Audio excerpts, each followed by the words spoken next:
She's bored, crazy.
She's bored. This is crazy.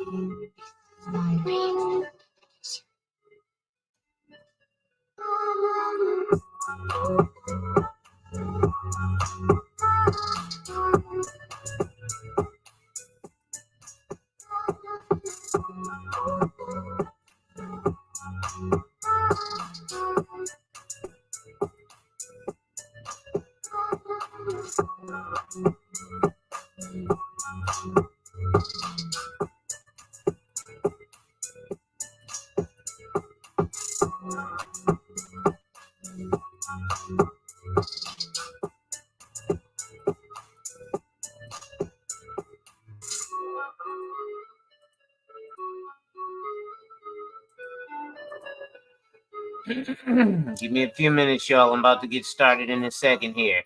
Thank you to those who are already tuned in. You know who it is. You know what to do. Give me like 2 more minutes and I'm going to be ready for you.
All right. Yo, yo, yo, yo, yo, yo, yo, yo, yo. It's your boy, the insurance junkie, your fiduciary fella, the all-star advisor Alonzo Hall, your social media insurance broker.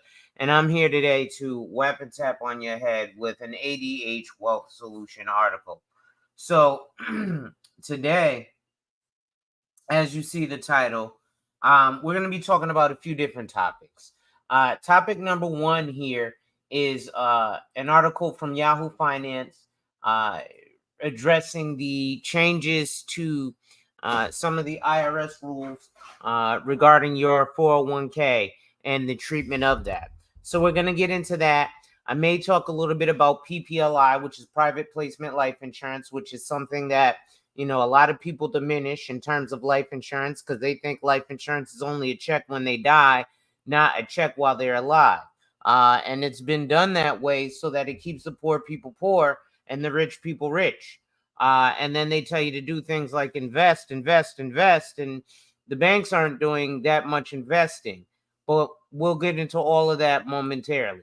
So make sure you hit that like, drop a comment, subscribe, and show support by hitting the Cash App. I'm not wearing my full Halloween costume. I've been wearing the same Halloween costume for about 15 years now.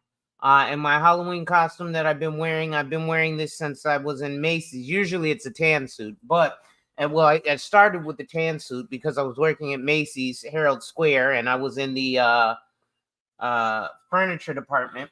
And in the furniture department, everybody wore a black suit. Well, I wore a tan suit on Halloween. And ever since, my costume has been a black man in a business suit because it seems like that's a rarity in the black community when it comes to black men of a certain age. And at the time, 15 years ago, I was 25, right? So, yeah, a lot of black guys at 25 ain't interested in wearing a business suit. But at 40, you kind of dress up a little bit, even just a collared shirt, right? There's certain looks that we should be having so that we can be taken seriously. So let's get into the article without further ado.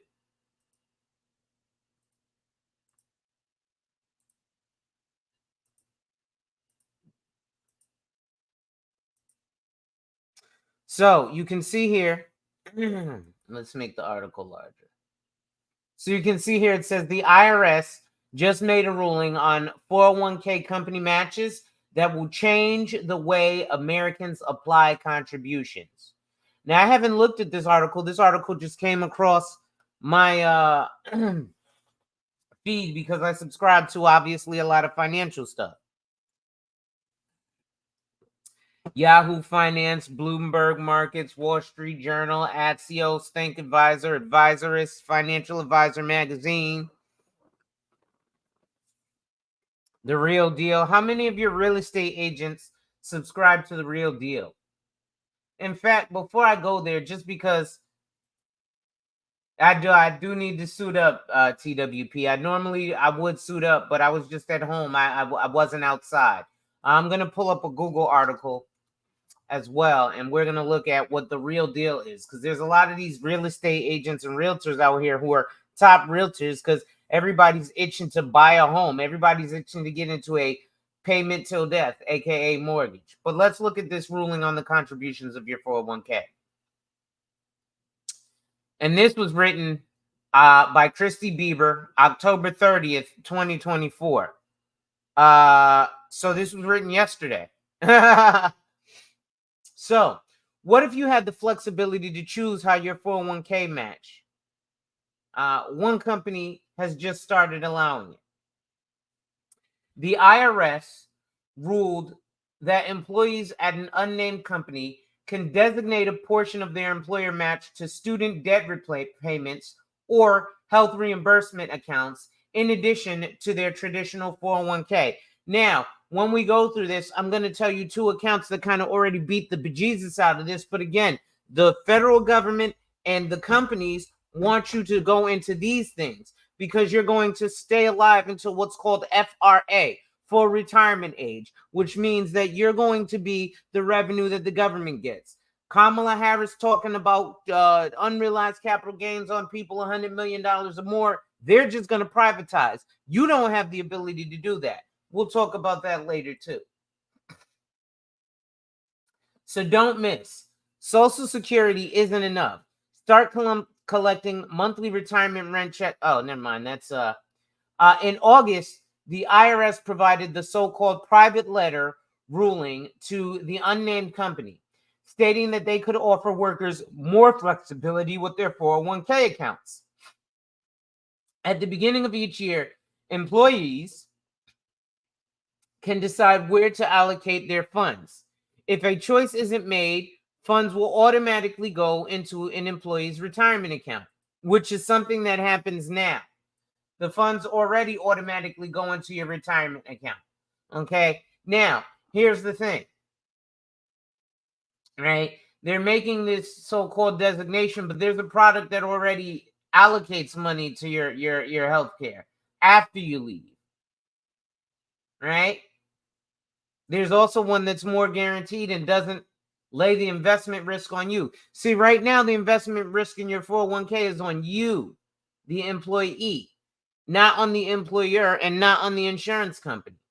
Because 401ks, even though you'll have all these people, do they have their investment license? 401k is something that's set up by an insurance company more often than not. Right? So these are things that are insurance products. Right? It makes you, the average consumer, feel good to say, I have an investment. But how many people, it's October, I might as well say it's November, right? It's November now, right? So as of tomorrow. How many people are gearing up to go buy their gym membership in January? So they can say, I have a membership to a gym, but never fucking go. Well, that's the same thing that happens when you're investing and you're not at a certain net worth, right? I just saw there's a gentleman by the name of, I can't think of his name right now, but he's on my Facebook. Cool dude, great dude. We have different philosophies on financial services. And he says, hey, listen, you know, if your financial advisor, your attorney is talking to you about an eyelid or a CRT and you don't have a $500,000 income or, you know, $5 million net worth, I think you need a second opinion. I don't think so. I think what needs to stop happening is if you don't have a $500,000 income or a $5 million net worth, these motherfuckers need to stop telling you about investing. I'm investing in crypto. I'm investing in Forex. I'm investing in options. No, the fuck you're not. Again, what you're doing is you're buying a gym membership and never going. But it just feels good to say that you are. So, let's get back to the article. It's a quick article. We're going to go to a couple of things today. But let's continue. So, although the ruling isn't widespread at this time, the unnamed company had submitted a request to the IRS for the change. It's being viewed by many as a trial run for the IRS, one that could potentially allow for more businesses to offer flexibility with 401k matches. If this happens, American workers would be able to funnel their funds towards specific goals outside of retirement. But is it really a good idea? The benefits of a flexible 401k match. If the IRS expands its rulings to more or all companies, businesses could benefit in a big way. For starters, it could be a powerful recruiting tool for employers because they'd better be able to alleviate their workers' biggest financial concerns outside of the retirement years. Individual employees could also benefit as they could get more support in different aspects of their financial journey. Hold on one second here. I got a missed phone call. I don't know who called me, but c'est la vie. Bear with me here, y'all. And yeah, what's going on? Wellness with Frugal Mama. Let me get you a wrench. Hold on.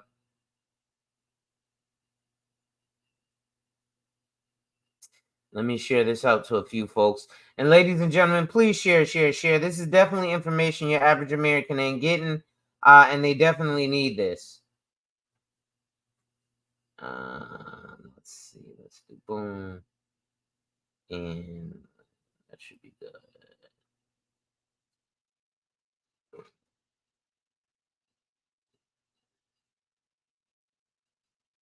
All right.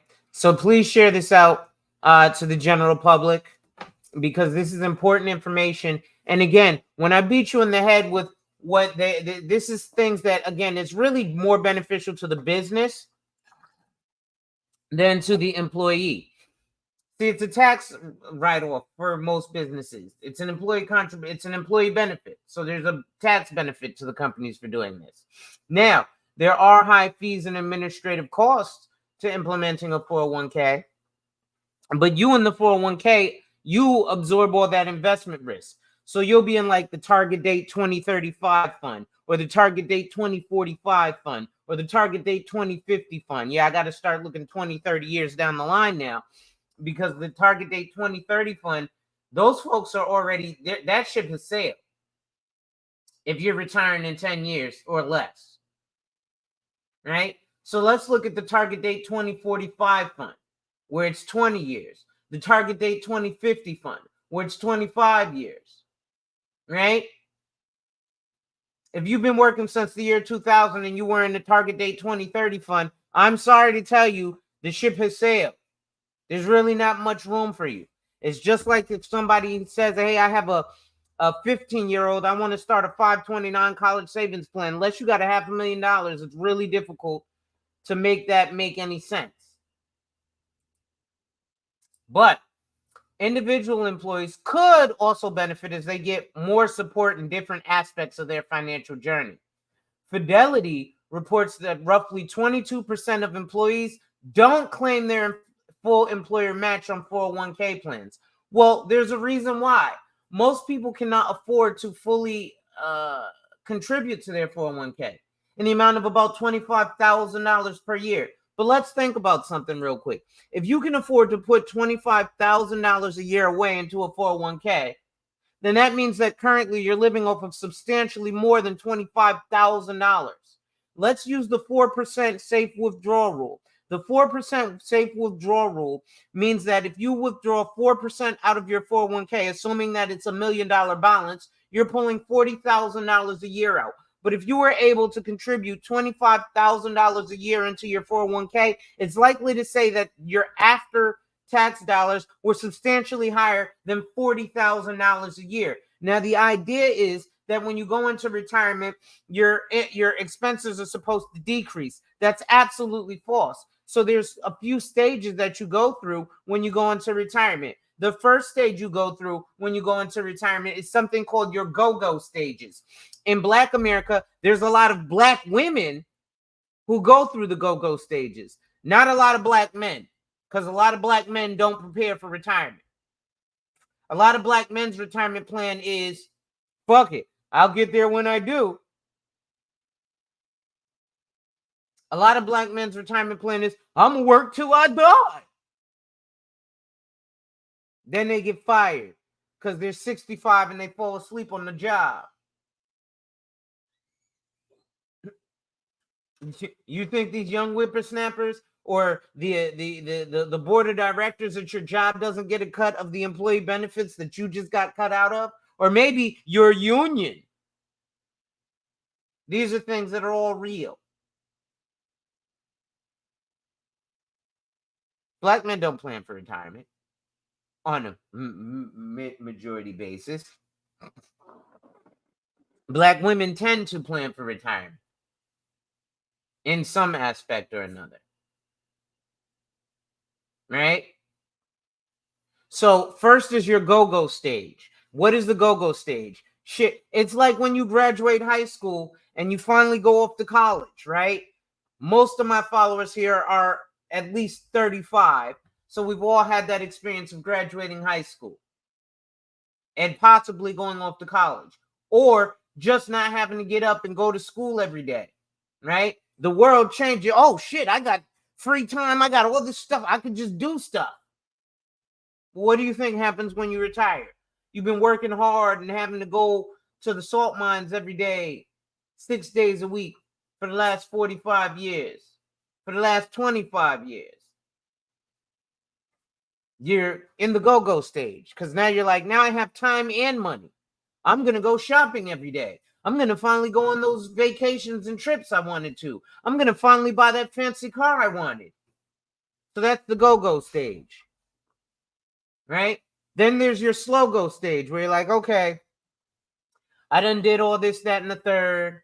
You know, I went and traveled. I went and did this. It's not fun anymore. Now I'm going to slow it down. Maybe spend some time with the grandkids or kids or what have you. Maybe I want to go pick up a second career where I can do something that's my passion. Maybe I want to do gardening. Maybe I do want to teach. Maybe I want to teach martial arts. Maybe I want to volunteer at the school. Right? But there's no obligation. I ain't got to get up and go do this. If one kid gets out their mouth with me, I could be like, you know what? Fuck this shit, I'm out. That's your slow go stage. Then you have the no-go stage. That's where you're hunched over and you can't really do much of anything no more. That's where a lot of black men go. We go from retirement to the no-go stage. We go, oh, I'm working, can't work no more. Okay, can't even enjoy retirement. I got to go to the nursing home. Where now I get to go oogle at some young black girl in her Nissan Altima who don't want to be here wiping the drool off of my dirty ass mouth.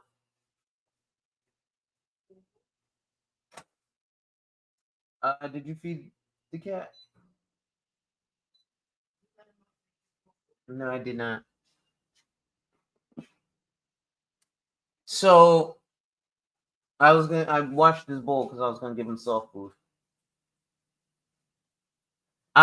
So you end up going into again the go-go, the slow go, and the no-go stage. So like I said, Fidelity reports that roughly 22% of all employees don't claim their full employer match. But again, most Americans can't afford to drop that 25 racks. And if you can, your lifestyle is that substantially higher than 25 racks. And it's not going to get lower because what's good, Rael? It's not going to get lower because there are things that your expenses are going to increase because you're going to have medical records. You're going to be home more. So you're either going to travel more and put more wear and tear on your vehicle and then have to spend more money on gas. You're going to get more medicines. You're going to go to more doctor's appointments. Right? So let's continue. It says these workers may be leaving free money on the table because they can't afford to earn the full match and still pay their bills. If they can use matching contributions to help them pay off medical or educational debt, they get the money they're missing out on and maybe become debt-free faster, which could make future retirement savings possible. Even employees currently maxing out their match might prefer to instead use the money to pay off student loans or medical bills for a couple of years. More flexibility would allow employers to better prioritize their goals. The downside of moving 401k contributions away from retirement. As with most things, there are also potential downsides to major changes. One major drawback in this instance is that if employees prioritize areas other than retirement, they lose the power of compounding. And most of the time, you're not getting compound interest in these things. You're getting simple interest. This is when an asset's earnings are reinvested in order to create more earnings over the long term. Many Americans are already behind on retirement planning, and removing these incentives and the extra help employers offer may leave them far short of their financial goals. According to data from the Federal Reserve, the median retirement savings for households with people between the ages of 55 and 65 is $185,000, which is not enough for comfortable retirement. Remember, $185,000 has to last them their entire life. When we know what is the mortality rate of Black women, I think it's 87, right? The mortality rate of Black men is 68. So maybe $185,000 is good for a Black man who retires at 65 or 67. He got a year to blow through that 185, and then he gonna croak anyway. Statistically, a Black woman has to live off of that for 20 years. So if I pull up my trusty, dusty, quacky metabulator, also known as a calculator, and I go 185,000 divided by 20, that's $9,250 a year.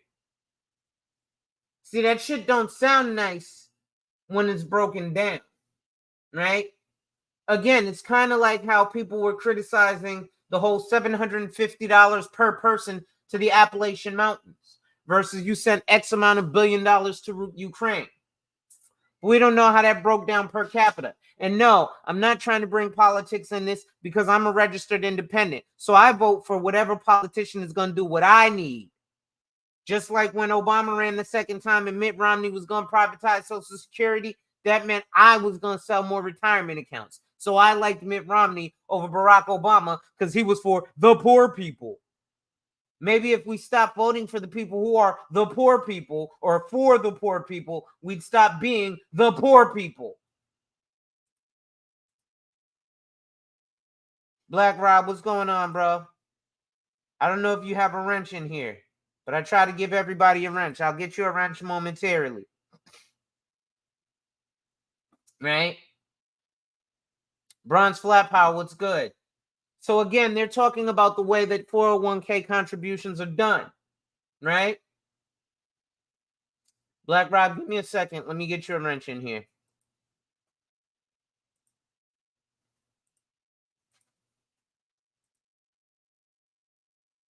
Let me do this and then.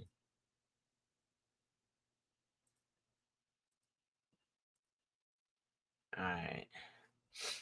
Just had to change some moderation tools there. So Ra, you got the big wrench, Rael.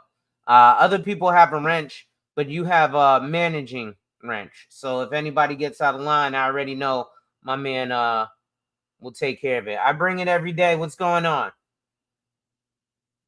So again, it says here literally, folks can't afford to contribute to their 401k, right? Now they're talking about, oh, well, you can, use your 401k for health and other things.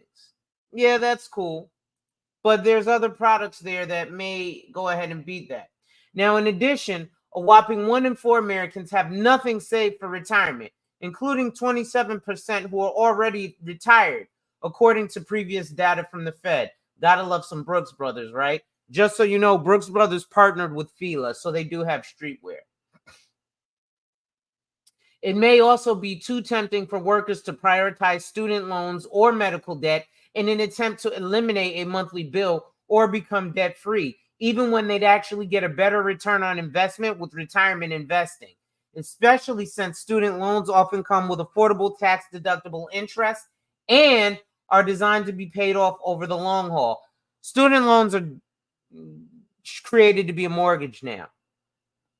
If more companies adopt this new system, employees should think carefully before moving funds away from retirement savings, because unless their debt is a sizable financial burden, they may be far better off sticking with the status quo.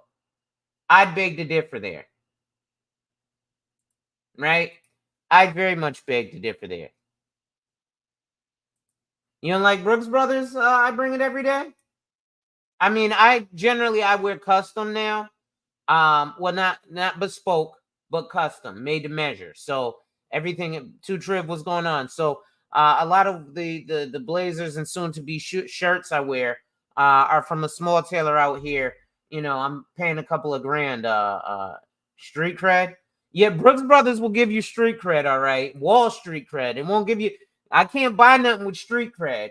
I can't go to the bank and get a car loan with street cred. I can't go to the bank and get a mortgage with street cred. Shit, I can't even go to the street and get half of this stuff with street cred. My name rings bells. What's good, Finance OG and all the entrepreneurs? Big Dog, what's good? So now I want to show y'all something. Actually, I'm just going to do it in the same. Let's do this. We're going to go to Google, right? So, what is a 401h plan? See, you've heard of a 401k plan, which is what they were just talking about, right? But a 401h plan, also known as a 401h retirement plan, is a type of employer-sponsored retirement plan that allows employers to fund medical expenses for retired employees, their spouses, and dependents. So why, then, would I worry about it being in a 401k? When I could just ask my employer to do a 401h? Oh, because me, the financial advisor, and your job gets more benefits from setting up a 401k. You get more benefits from the 401h. Right? Now, let's not believe Google, right? Let's not believe Google. Let's go to the IRS.gov, right? We go to the, wow, there's a whole PDF on this. Chapter 8, IRC Section 401h, retiree medical benefits.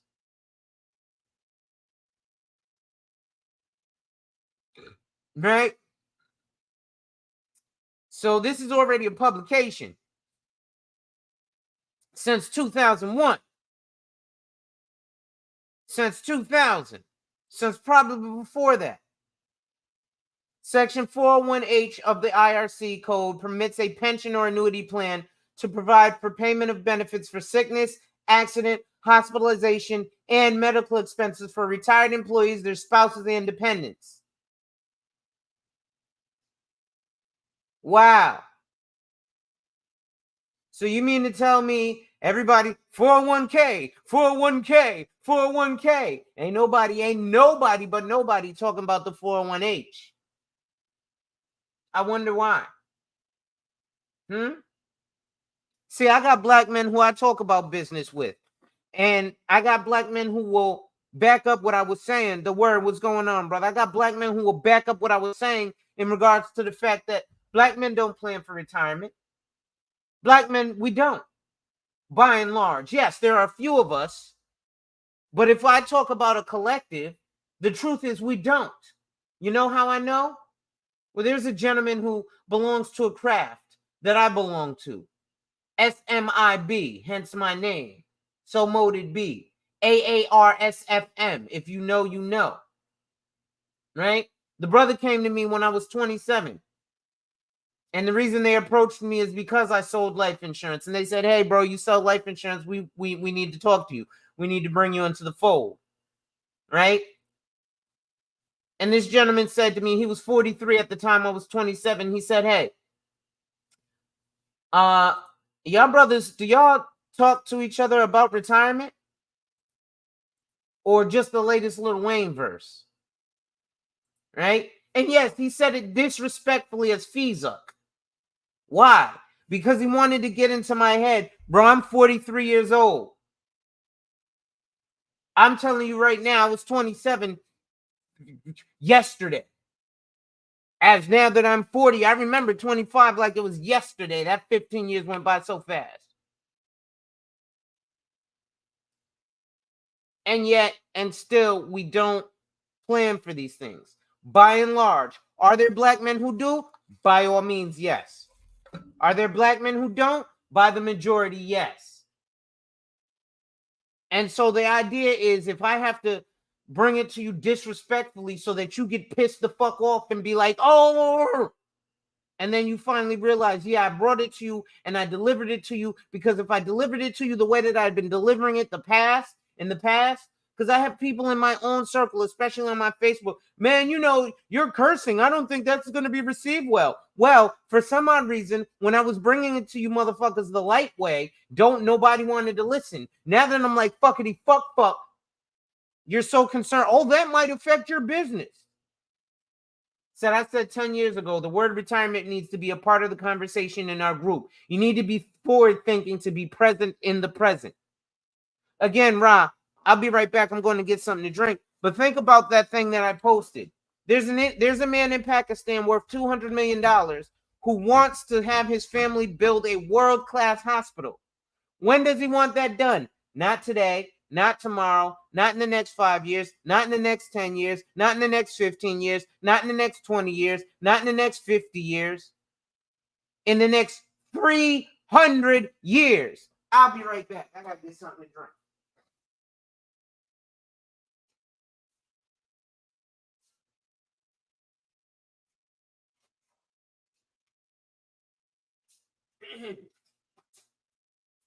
So we have people who are thinking 300 years into the future, right?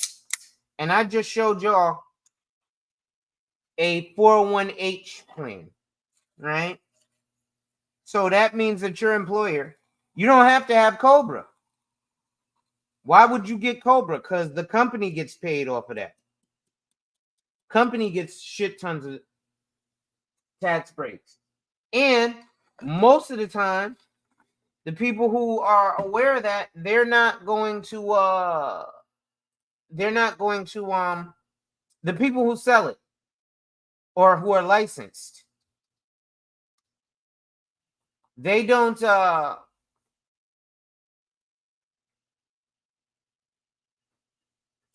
they don't want to sell you this stuff because it's a lot of work for them, right?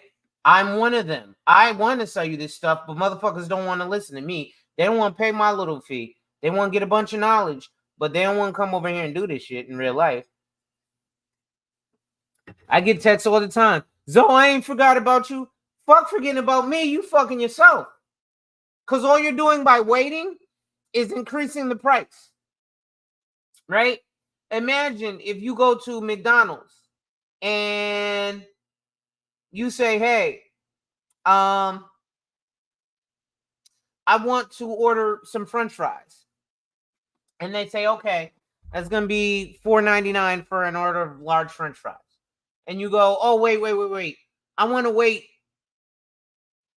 till tomorrow to get these French fries.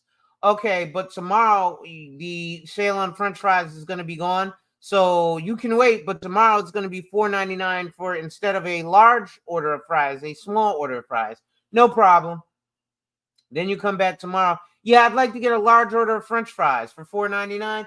That deal was done yesterday, sir. Now the medium order of French fries is $5.99. Wait, you mean I got to pay more for less? Well, yeah, we told you yesterday that deal was yesterday. We told you it's your right to wait because the French fries are still the same French fries, but now you're going to pay more for less. Oh man, this is crazy. Let me think about it. Okay, think about it. And then the next day you come back. Yeah, I'd like to order the medium French fries for $5.99. Oh no, sir, that deal was only yesterday. So today you can get a small order of French fries for $6.99. Well, why does the price keep going up? Because every day that goes by, supply and demand, we have less French fries and more people wanting them. See, as you get older, you need these products more. So it's a heavier demand. So now yesterday's price is not today's price. Because now you're starting to think, man, I got a wife and kids and responsibility and blah, blah, blah, blah, blah.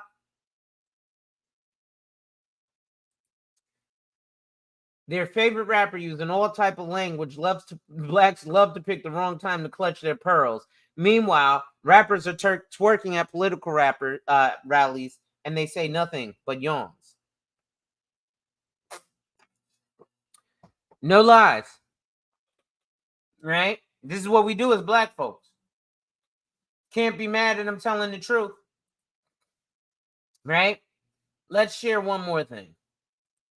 I'm going in today, y'all. I ain't going to be here for a long time, but it's going to be a good time. So I typed in Congress on PPLI. What the fuck is PPLI? Well, remember, let's do this. Kamala Harris on unrealized capital gains tax. Right? So, taxfoundation.org. Let's look at this one from October 6th from CNN. I'm unbiased.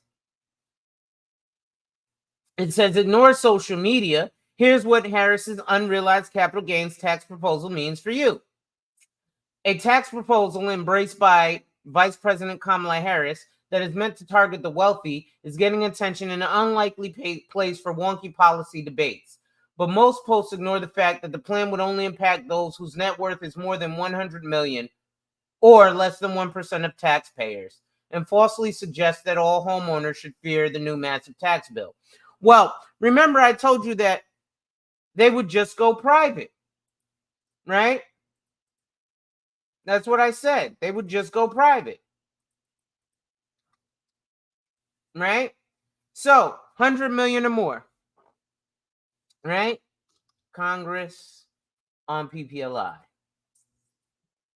So, let's look at what PPLI is, right? Let's look at an article from finance.senate.gov, right? Can't get any more serious than the fucking federal government, right? There can't be a more non-biased source than the fucking federal government. So Wyden exposes private placement life insurance as a tax shelter for the ultra wealthy, holding at least $40 billion. So what that means is that while people are saying, oh yeah, it's only about the people who are 100 million or more, they'll just go private.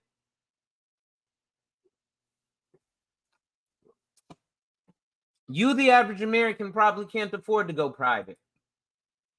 So let's see. It says Senate Finance Committee Chairman Ron Wyden, Democrat of Oregon, released the results of an 18-month investigation into the use of private placement life insurance as a buy, borrow, die tax shelter for the ultra wealthy.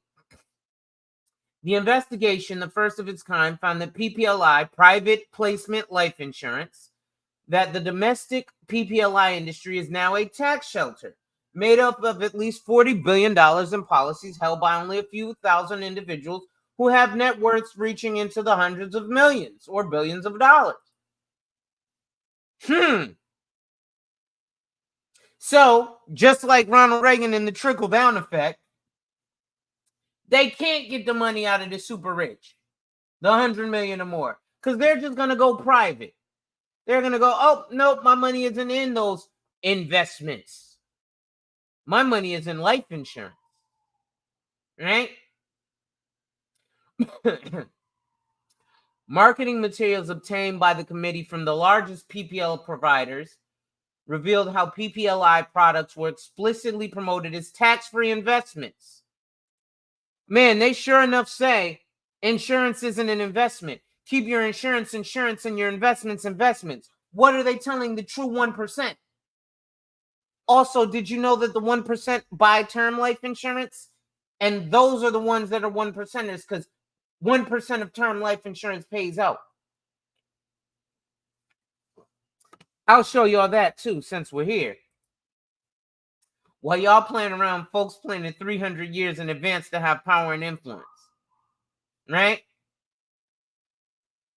I know somebody, black woman, actually not black, a Hispanic woman, but she only dates black men, who will, and I know black women who do this too. Let me buy the Halloween costume and not go out. So basically, people followed the law and used it to their advantage, and now broke politicians are mad because they don't have a private jet. I'm black and I'm cool with this strategy because it's legal and it works. Absolutely. It's legal and it works. How to legally cheat the IRS, because that's what these people are doing.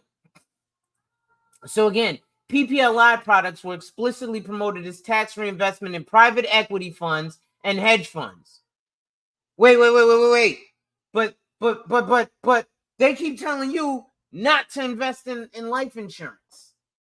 You know why? Because legally we can't, as insurance agents, we can't call it an investment. I'll show you and tell you why.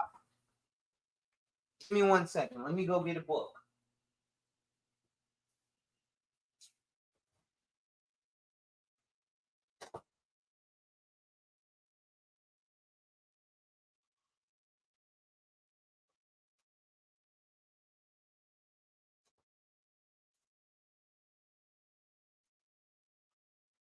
You know what? I don't even need to do it like that. I'm just going to pull it up on the site. Right? But this book right here is the Series 65, right? Which is the Uniform Investment Advisor exam. Right? So they don't want you, the average American, not making me, the Uniform Investment Advisor, rich. Go get your 401k. All I need is one group of 401k people with, 50 employees, and I'm set for life. I'm going to be driving a Porsche. I'm going to have a yacht. I'm going to have that large mansion. The palatial estate. Fuck just a mansion. I will have a mansion on my palatial estate.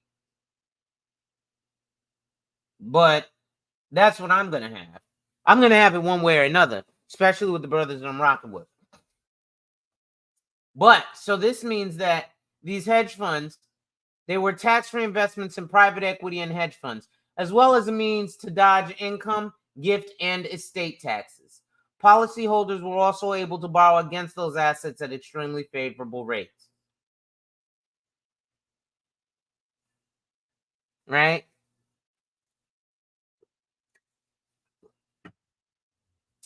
The investigation found that this represents just 0.003% of all individual life insurance policies in force in the U.S.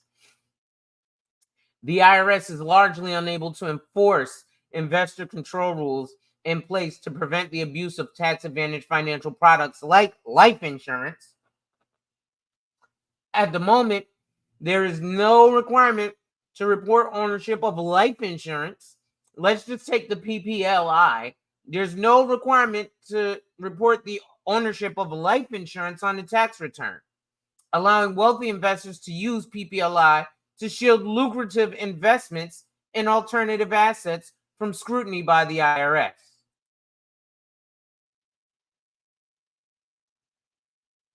Right? So,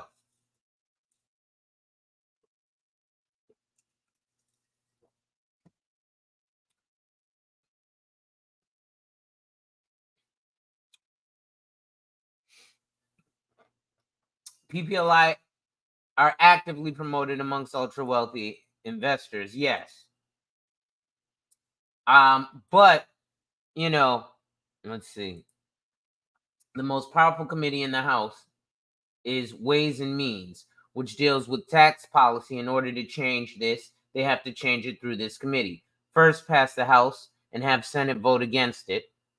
And no politician would do that because it would mean the end of their political career, because they would be limiting their donors from having the money to fund their campaigns, which would be dumb. Yet they tell you, don't get life insurance. There's a bunch of people on social media. Life insurance bad. Buy term, invest the rest. Buy term.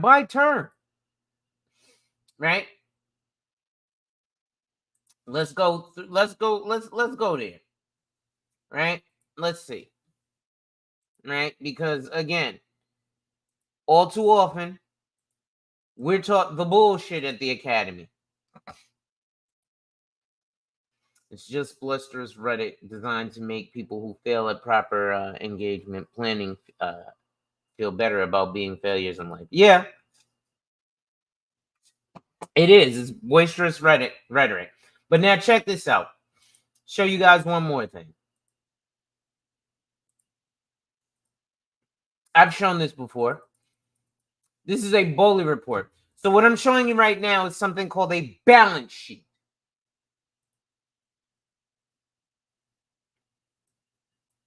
Balance sheet, right? Let's look here, right? Equity investments without readily determinable fair values. I'm sorry. Let's look at asterisk number 5.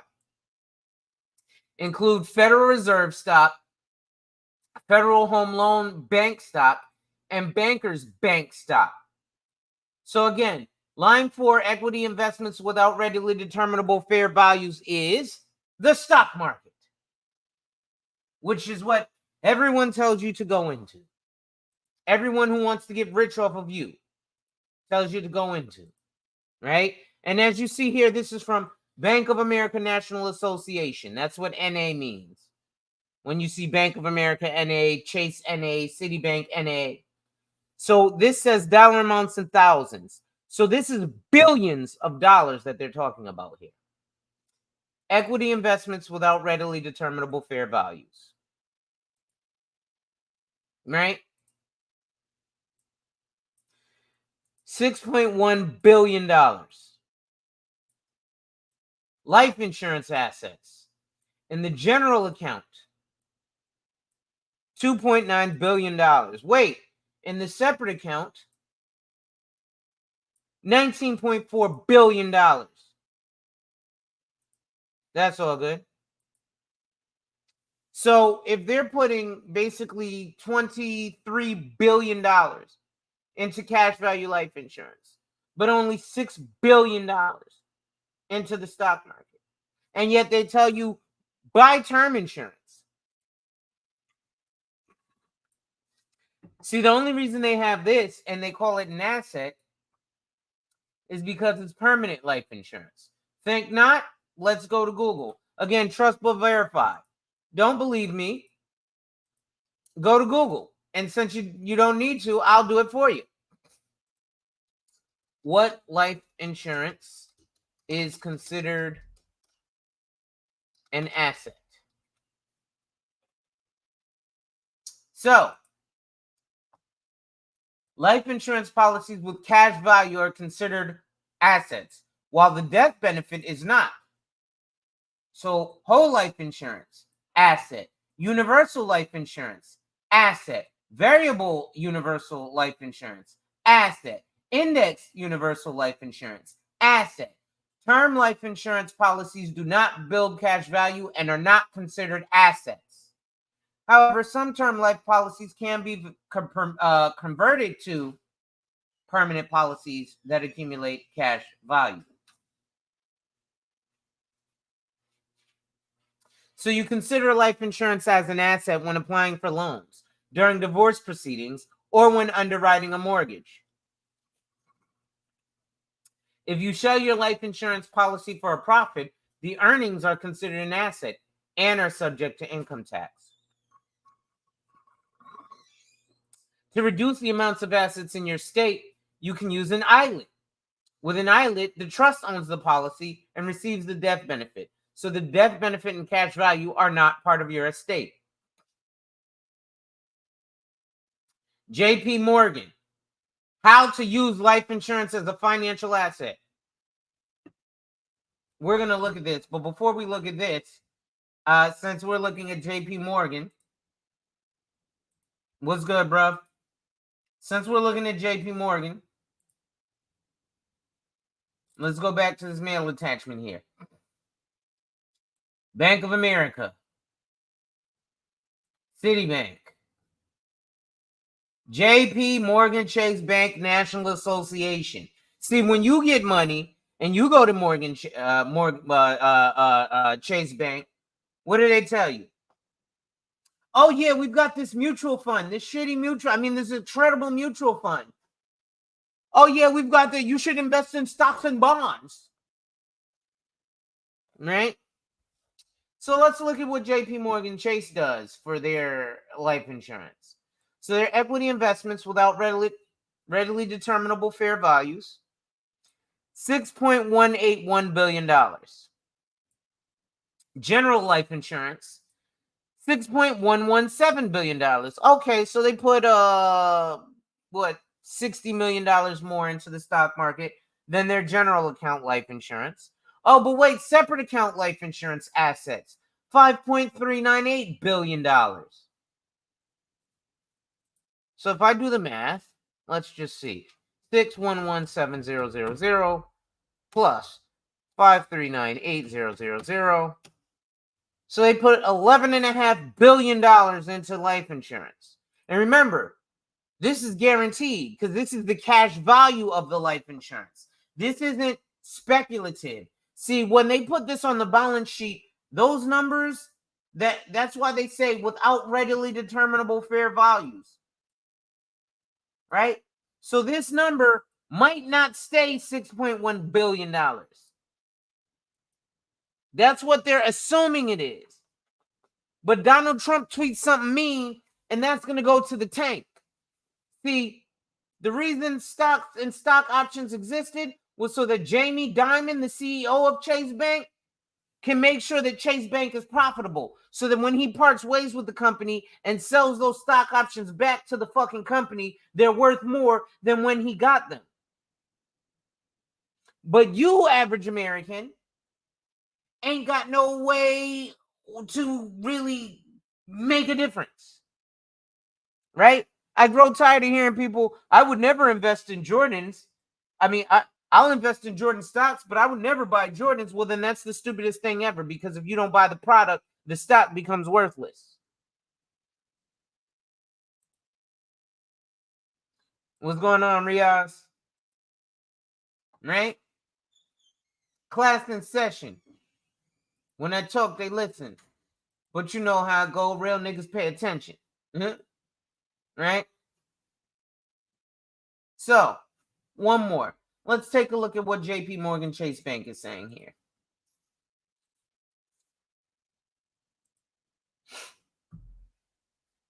So JP Morgan Chase, this is an article from August 19th, 2024. How to use life insurance as a financial asset. What? But, and JP Morgan Chase is definitely about investing. But they're telling you to invest. This is from JP Morgan Wealth Management. Yes, life insurance can offer a benefit to loved ones when you pass, but it can also be a financial asset during your life. Learn how it works. So, let's see here. This is an article written by China Lanos, a digital content writer and an editor for JP Morgan Wealth Management. About half of Americans were covered by life insurance as of 2024. When you think of life insurance, your first thought may be about supporting your loved ones in the event of your death. But some life insurance policies can be a financial asset for you to use during your life, just like an IRA or mutual fund. Wait, ain't that what JP Morgan uses? Right? Give me 1 second. I want to email something to myself.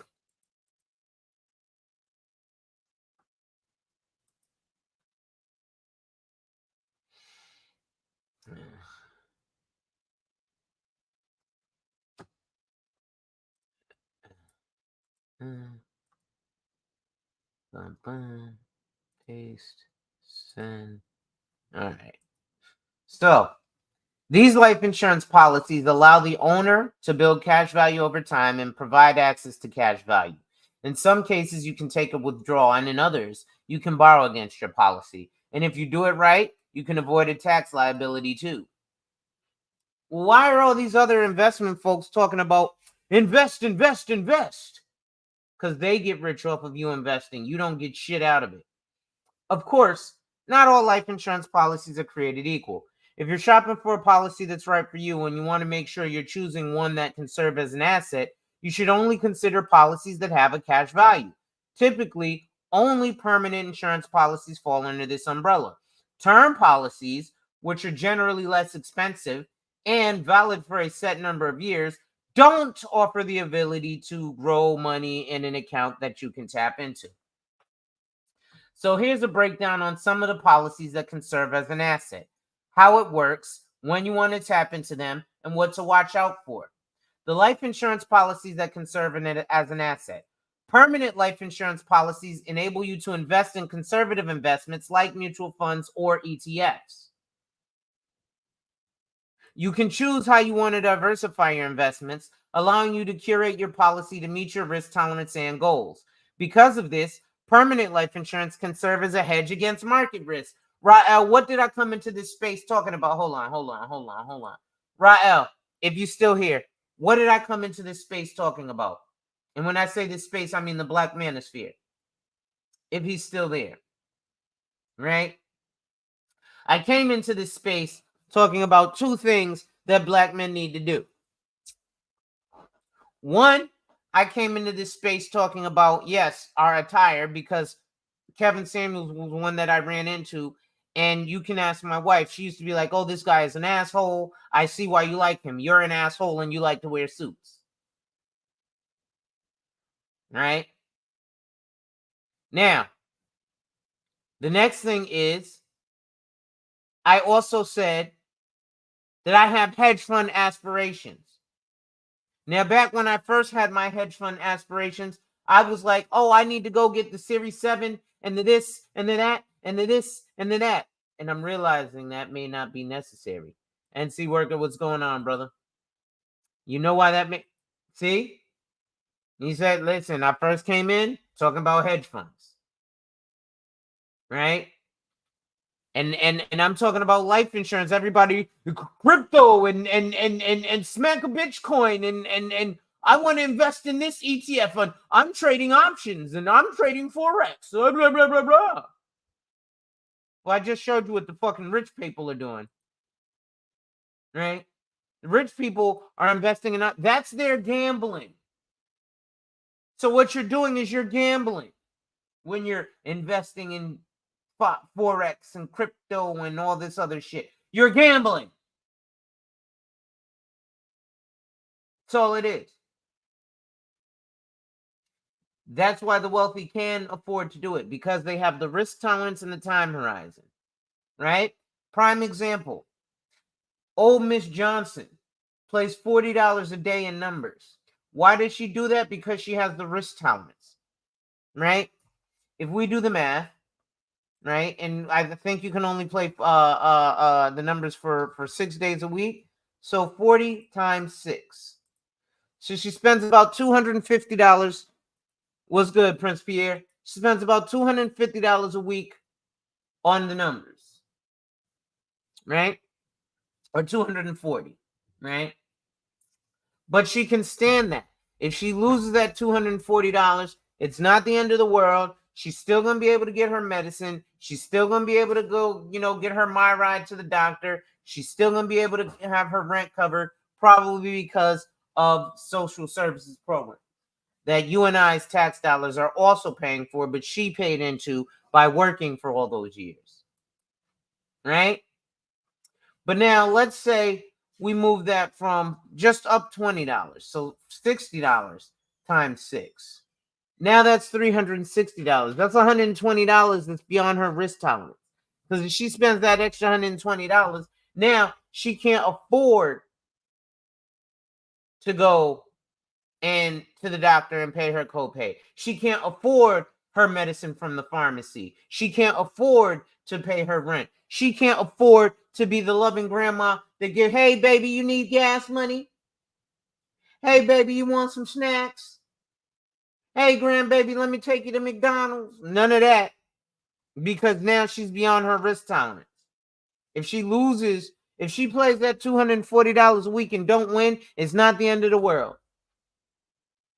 But if she plays $360 and don't win, it's going to be a problem. That puts a hiccup in her fixed income. Right? See, when I scale it down to shit that we actually see in the Black community, you see the malarkey that these motherfuckers, especially all these online motherfuckers supposedly teaching you about insurance, don't know. Because there's so many Black folks with all these bullshit IMOs that don't know, right? And they even sell the product that I sell the wrong way, right? So it says there are two main types of permanent life insurance that can be used as an asset: whole life insurance and universal life insurance. So, whole life insurance is the most common type of permanent life insurance, which, in addition to a death benefit, offers the policyholder the ability to accumulate cash value. This works because a portion of the premium you'll pay every month gets put into a cash value account. Think of it as an insurance policy with a savings account like component. Your cash value will accumulate over time at a minimum guaranteed rate indicated by your policy. Just make sure you read the fine print of your policy to understand what that is. Also noteworthy, the premiums of these policies typically won't increase over the life of the policy. Universal life insurance. Universal life insurance policies function similarly to whole life. They allow policyholders to grow an asset by accruing interest over time that can be borrowed against. Keep in mind, with universal life policies, the premiums aren't set, which means they are subject to change. And there are also no guarantees on the rate your money will earn over time. Under the universal life umbrella is something called variable universal life insurance, which enables policy owners to invest their earnings into the accounts of their choosing, including mutual funds. So you have the potential to earn more over time. Now, Sheed, what's going on, brother? In that sense, I would recommend, if you're going to invest like that, then actually invest. Don't buy a variable universal life policy.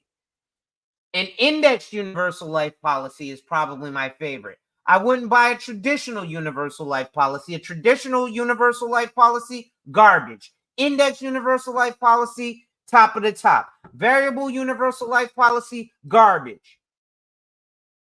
Whole life policy, very good. Term policy, very good if it's used, if the purpose is to leave a death benefit. But see, a lot of people will tell you, buy term and invest the rest, as if your investments are going to somehow grow to a point where you're supposed to be able to sustain a lifestyle of at least 20 years tax-free. Because, you know, FIFO, first in, first out, they never speak about FIFO. And generally with investment accounts, you don't do FIFO. But also those brokerage accounts are taxable, so every year you get a fucking 1099. Didn't know that, did you? So let's continue.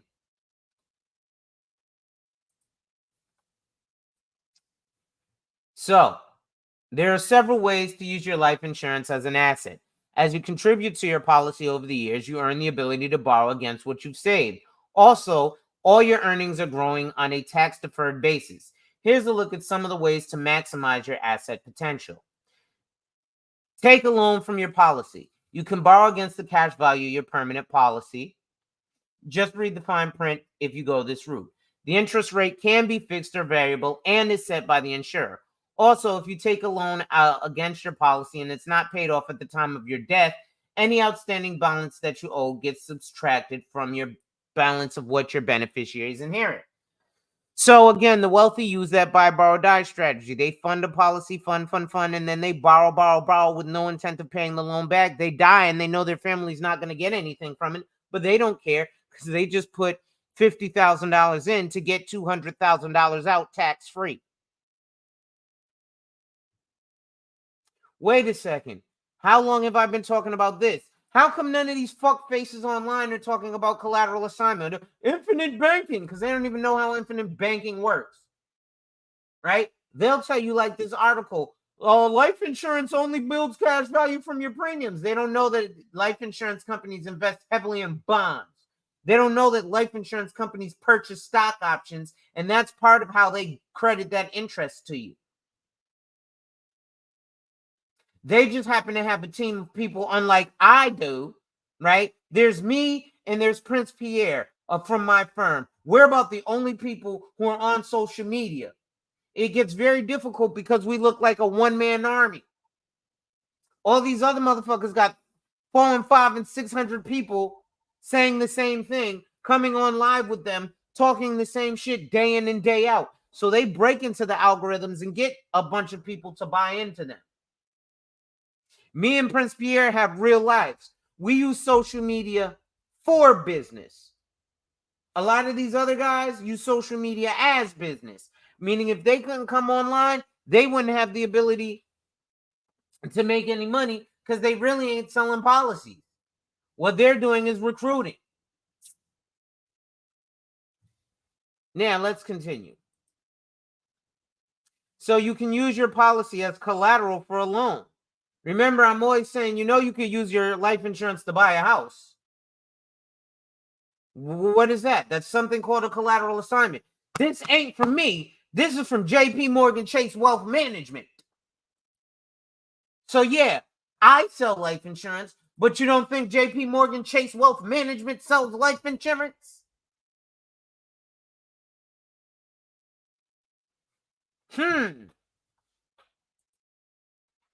So, in some situations, you can use your life insurance as policy as collateral for a loan, which can make it easier for you to get approved or perhaps get you a better rate on the loan you're taking out.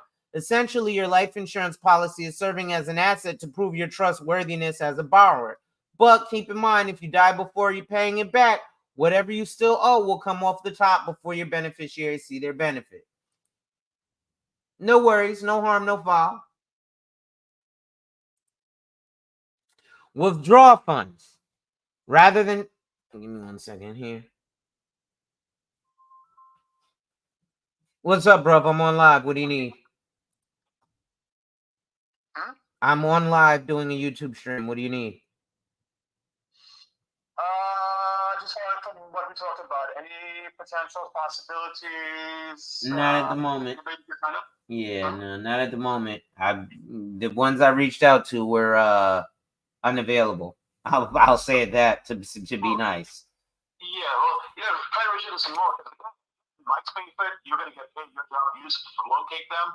That's money in your pocket within a day or two. Yeah, I realize this, but I can't pull blood from a stone, brother. Well, find out how to. All right. Bye.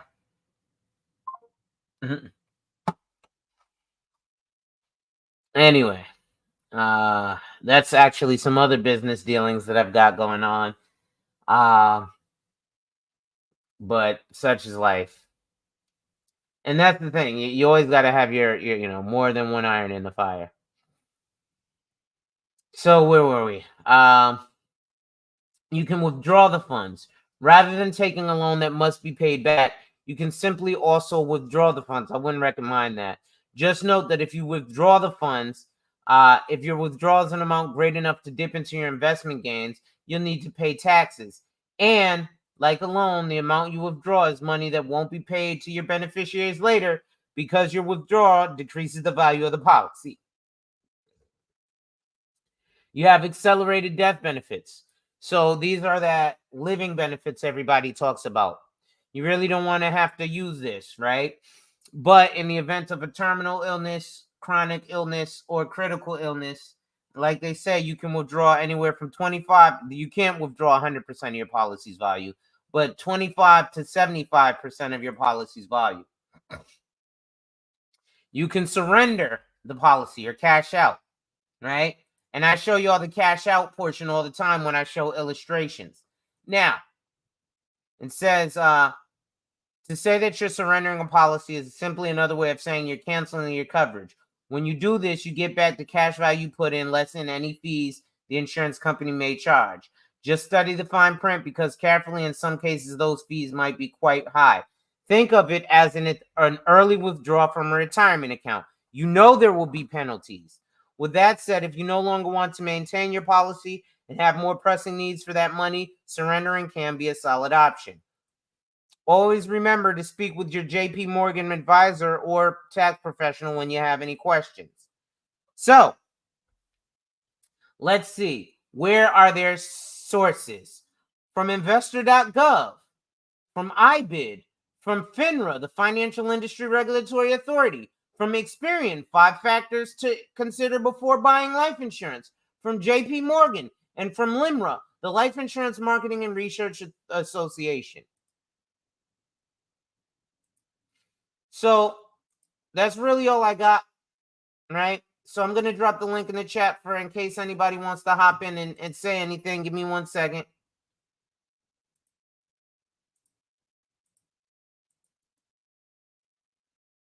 I'm going to go take a brief respite while I allow people the opportunity to come up. If you feel like coming up, when I come back, if nobody's up here, we'll go ahead and close it out. All right? So give me 2 shakes of a lamb's tail, and I shall be right on back. Let me play some hold music for us, right?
We here. What's up, brother?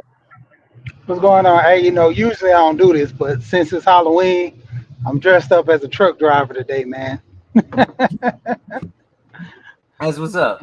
Well, thank you for Yeah, coming man. up. Thoughts, questions, concerns, comments? Yeah, I'm gonna take a print. I'm gonna take a page from Prince. You got to be a student of the game. To actually know what you're dealing with, you got to do your research. Come on, get a couple of knowledge. Come look at some videos, and you got to be interested in your money. Like I told you, I got this when I was a kid to learn about life insurance, and not, putting being a burden to nobody. So me learning this, if I would have learned all the other things I learned, I think I would be at a higher plateau. But because I got breadcrumbs, and that's the thing right now. Learning this stuff now and teaching it to the kids to pay off. Otherwise, we're gonna stay getting breadcrumbs. Well, here's the beautiful thing, Sheed. You got sons, Yeah. and you are teaching them, right? Yep. Like I said, I got to be more cognizant because I do a lot of cursing and stuff, and I know people don't want to have their kids hear that. So, I can understand why people don't let their kids watch my content, right? But maybe maybe I'll try and make like a faceless edited channel where I re-edit this stuff and censor it more, because I do think that there needs to be an ability for parents to teach this stuff to their kids, right? And you're a prime example of that, Sheed. I hear all the time where you're talking to your sons and you're telling them this, that, and the third, right? And you're like, hey, listen, this life insurance, I know it just seems like, because I've had people, oh, it's just a check when I die. And that's what especially our community is taught, right? It's just like our community is big time in the purchase of hair, right? Because we're always talking about, oh, Broom Crucial with her bundles, right? But as opposed to controlling the hair care industry, stuff like Pink Lotion, they sold that to like L'Oreal. It used to be a black-owned company, Yep. right? So what ends up happening is we don't support the black-owned enough, even when it comes to investing. There's black-owned investment and black-owned insurance companies. I'm trying to get appointed with some of those black-owned insurance companies. It's very difficult right now.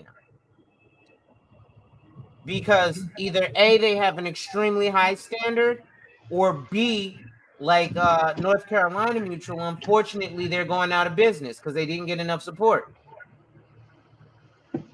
right? Yep.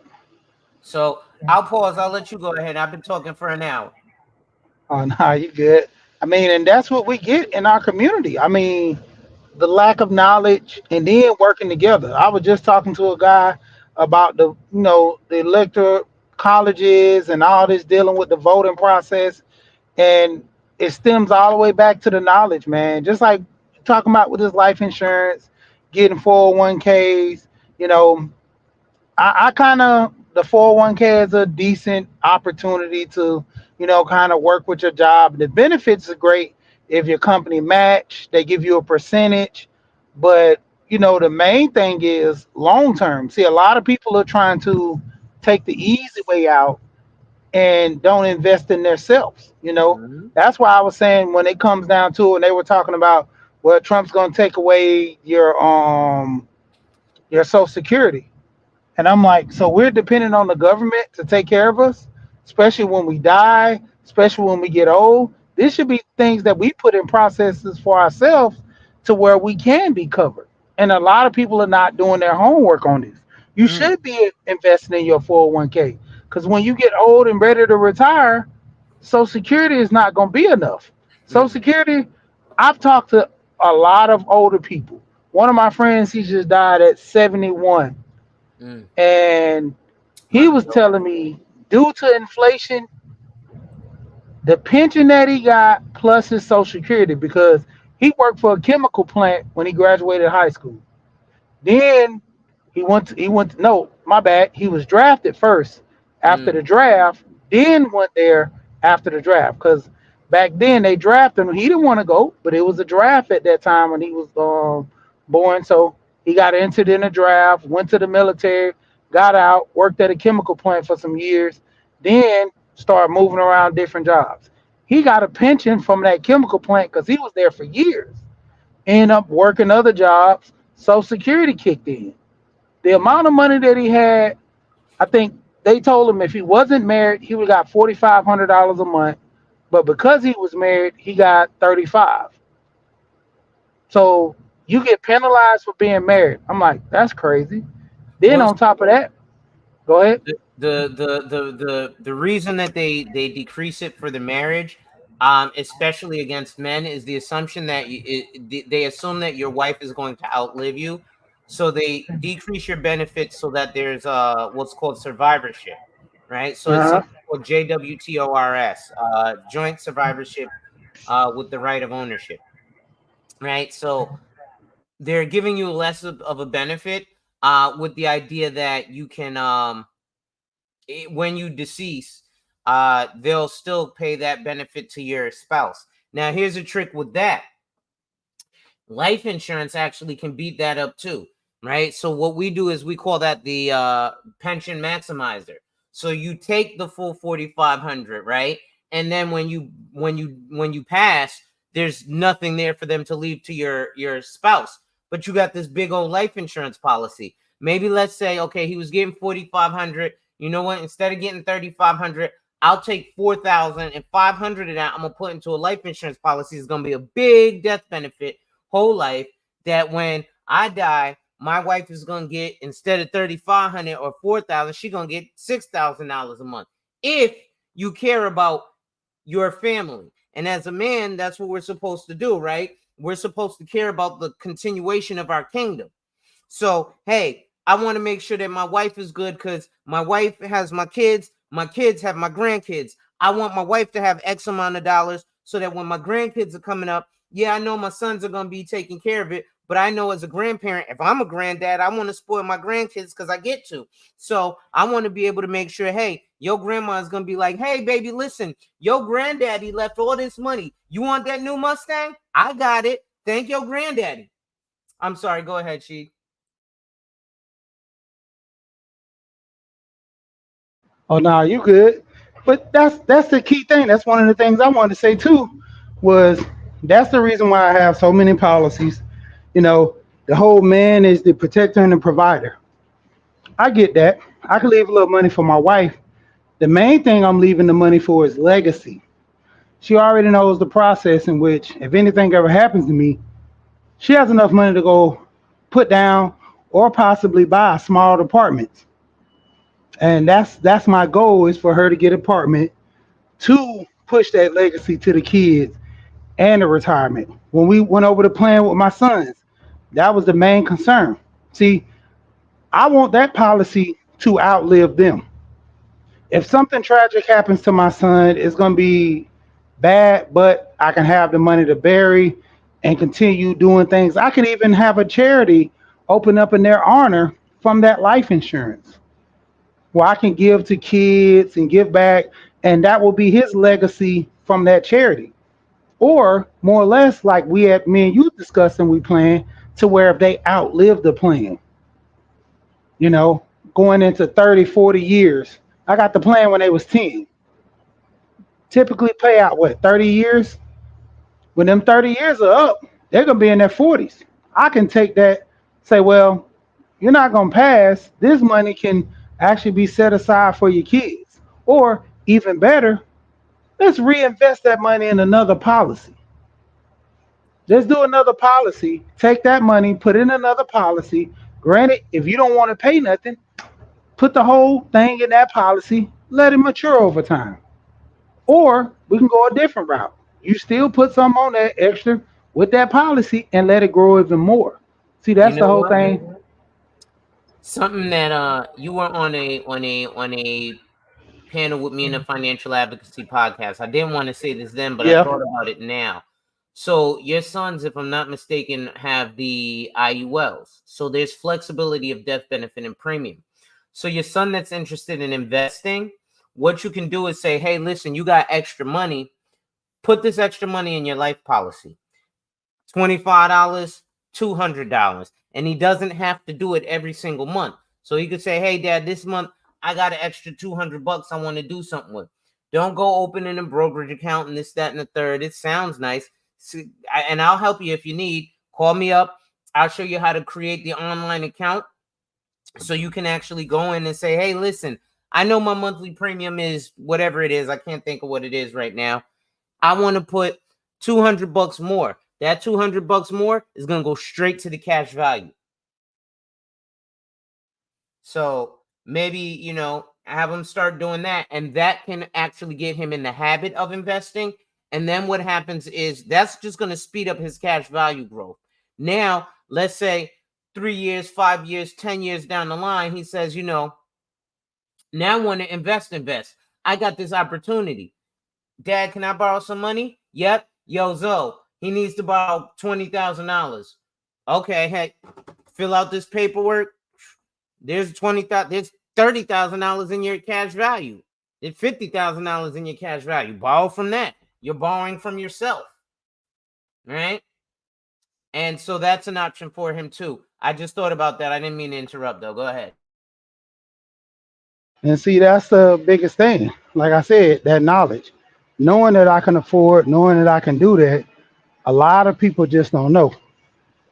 And see, that's a lot of their biggest mistakes, not knowing about that. So that's where they lose out. Hold on, right quick. Not a problem. So no, he's not even reinvesting in another policy, Rael. And again, I implore everybody to do this for your children specifically, but you can also do this for yourself. So if your policy is structured a certain way, you can actually take that and then pour more money into it, right? Let me see if I can. Can I take a crack at that too? Yes.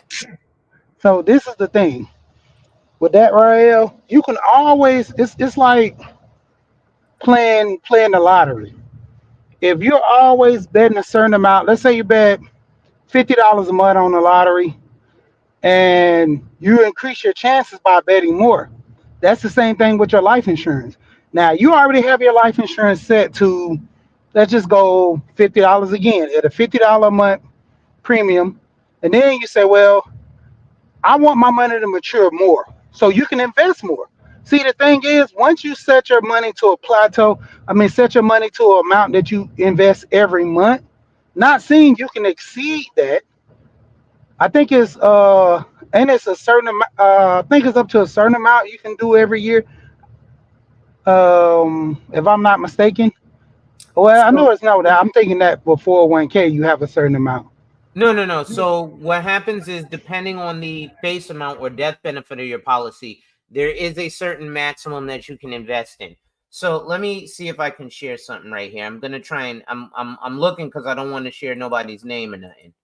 Let me just see. Boom, boom, boom. So here we have a policy, right? The premium is, what is the monthly premium? $50 a month, right? This person has had this policy for quite some time, and their account value is $1,200. Their cash value is $828. So they can actually put substantially more in there, and their surrender charges decreased drastically.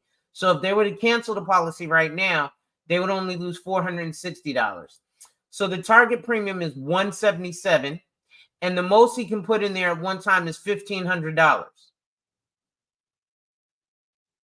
Right? Ironically enough, this is someone who is a juvenile. Right? They were age 10 when they got the policy. Right? So right now there's a maximum loan available if you wanted to take a loan of nearly $800, right? Now, let's show the index rates, right? So you see the interest rate. If you borrow, you're borrowing at 3.5%, right? And these are the credits. So you're getting credited monthly, right? And I'm trying to make sure that I don't see names. Okay. It's not showing us. So the new money, no, that's the index rate. Oh, now, right? They show you, we illustrate on a 4% cap rate, right? I don't know if you guys can even see this here. Hold on. Let me go back to StreamYard and see if this is even showing. It's not. Hold on. He says I was talking about which one I talked about. Yeah, that's another thing. Yeah, definitely, Rael. That's another thing. But let's see here. So I want to show the interest rates, right? Because right now, so remember, I told you the loan rate is 3.5%, right? Hold on, let me do it like this. StreamYard. Let me just share my entire screen so you guys can see this as I go. Right? So, where is it here?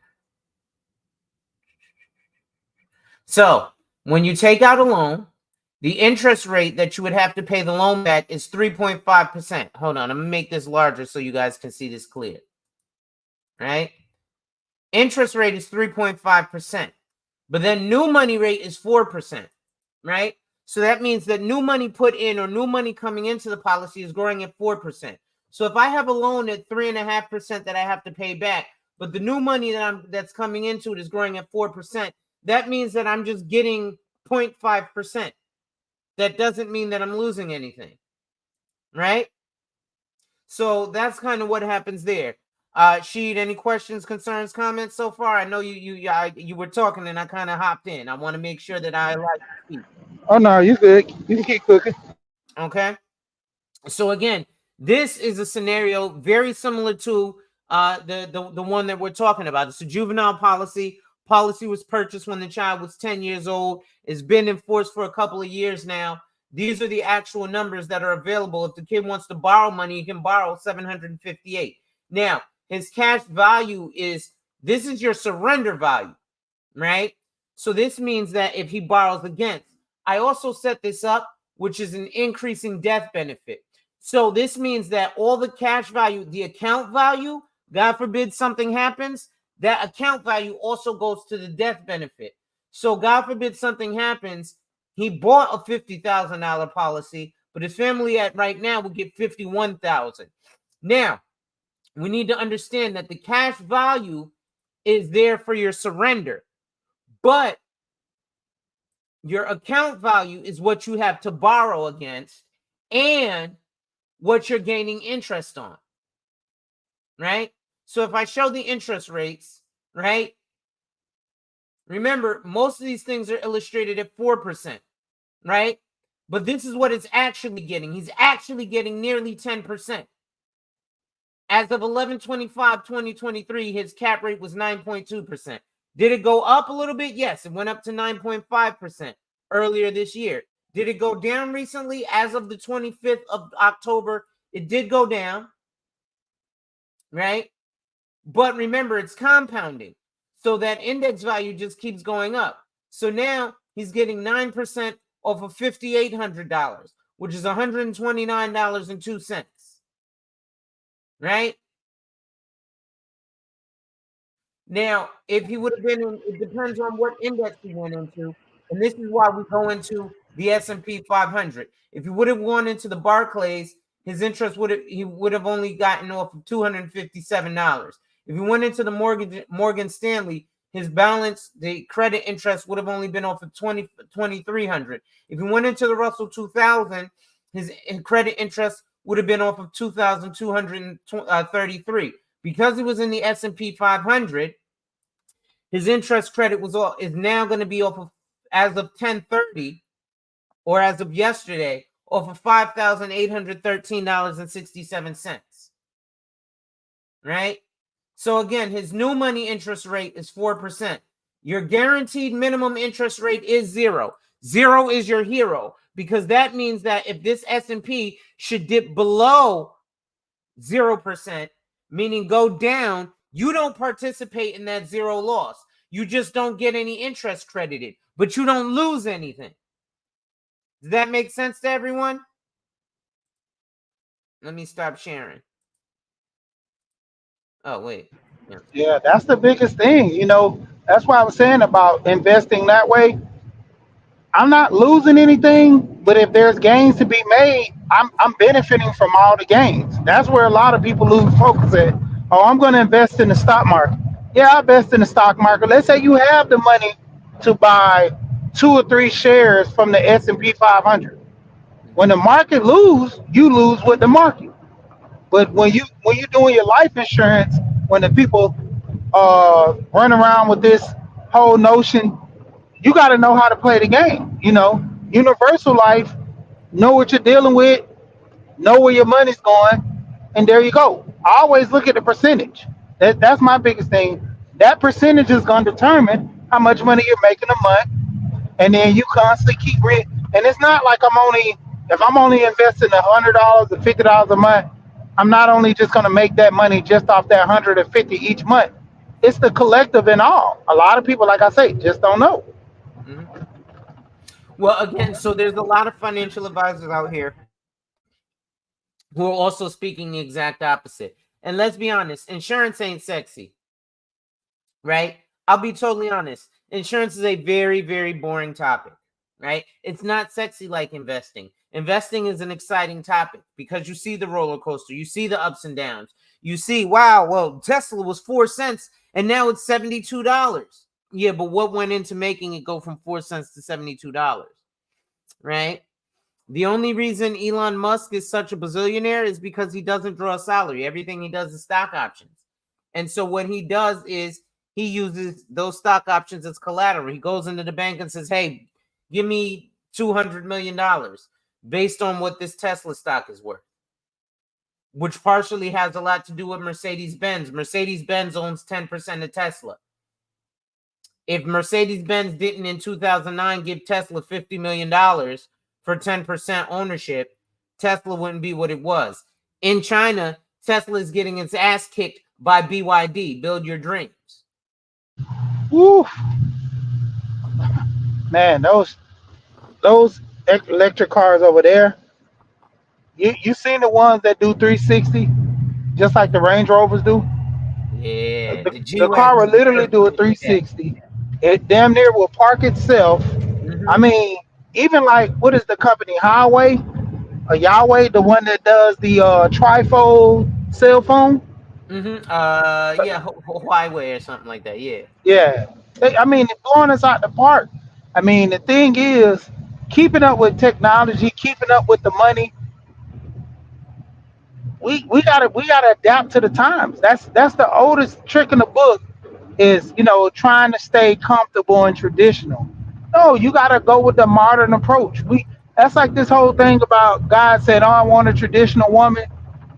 She can stay have traditional values, but you can't be all traditional. You gotta upscale a little bit. I ain't Yeah. saying get a blue head, pink hair woman, but she's gonna throw a little blonde in there or something. As long as it look decent and representable, then okay. Yeah. And that's the thing with the men too as well. If we have to upscale, we have to maintain ourselves. I mean, this whole notion of us not investing in our future by not buying life insurance, that's why it's more of a shame to me that when you came into the space, even especially over there on Roger Channel, I would have thought more men who all talk about perceiving themselves to be these high educated. I mean, even for one, BGS have talked to people about your content and come over and check it out. But it's a lot of fans more than fans, actually more than free thinkers. That Rael is one of the bigger free thinkers. I remember Rael was saying how he was talking about buying a town or a city, and Edward Anderson laughed at that notion. Nobody's gonna let people do it all the time. You just got to put your money together. Look how those women, so-called, bought that town. It was like what 4 or 5 families that bought in with those women, but they got the notion, they got the recognition. They never talked about the other men and the kids that put their money with those 2 women and bought that town. It takes a village, and a lot of guys, using your village with your voice instead of leading with your wallet. That protector and provider thing.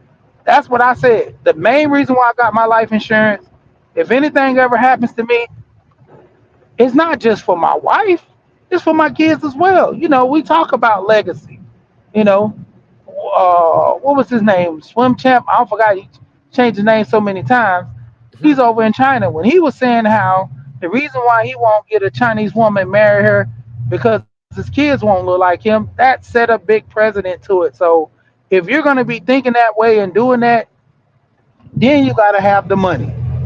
And a lot of guys in the space, they like to glorify a lot of stuff, but when it comes to the money, how many people actually reaching out trying to get a policy or getting their affairs in order? Because let's get it understood. Even if you're a man of means and you're single, when you die, your money goes to the state. You don't have no assets planned allocated to your nephew, or even you have a good niece or anybody in the family that you truly think are deserving of your money. Like I told my wife, I said, I love my kids, my 2 step kids and my twins. I'm making a distinction because of this. If anything would have happened to me, it would be a 1-1. Mm. My oldest son, which is my stepson, he'll get more money than one of my twins. Like I told my wife, the way you treat me now, the way you act right now, determines how much money you get from me. Mm. My daughter is still on stand to get $5 from me. And my wife was like, that's petty. And I said, well, Petty is my name. My middle name is Petty because if you feel as if you want to garner an attitude or, the respect is not there, but then when I die, you want to come cry at my funeral and put your hand out, it's not going to be pleasant. Mm. And that's the guys that I'm talking to that are all, man, I'm high value. I mean, words only have meaning if you read them out of a dictionary. Other than that, you're just speaking. Mm. When it comes to these high value men online, I can tell people I'm high value. Like I said, I watched Charles Partner all these years talk about being a police officer. I can throw out a 1014 is a breaking and entering. I can throw out a 852 is a jaywalking in public because I've studied this man break down the things that he does as an officer. I can go to another channel, another station, and talk about being a police officer. And Man. most of these guys are doing that. I mean, Lead by example. Show me your worth. Tell, Yeah. I mean, not just saying your worth, show your worth. Put your content out. Show your worth. Yeah. See, and Rael says grants are out here to help you rehab towns from the federal government. These dudes don't have a plan; they have a grievance. No man with no plan garner respect. At least a rapper has a plan to get money. Listen, that's why I say, a lot of guys are pissed at Pookie and Ray Ray, but Ray Ray has a reason and Pookie has a purpose, right? And a lot of these women go after Pookie and Ray Ray because they have a plan. It might be a bad plan, but a bad plan is better than no plan.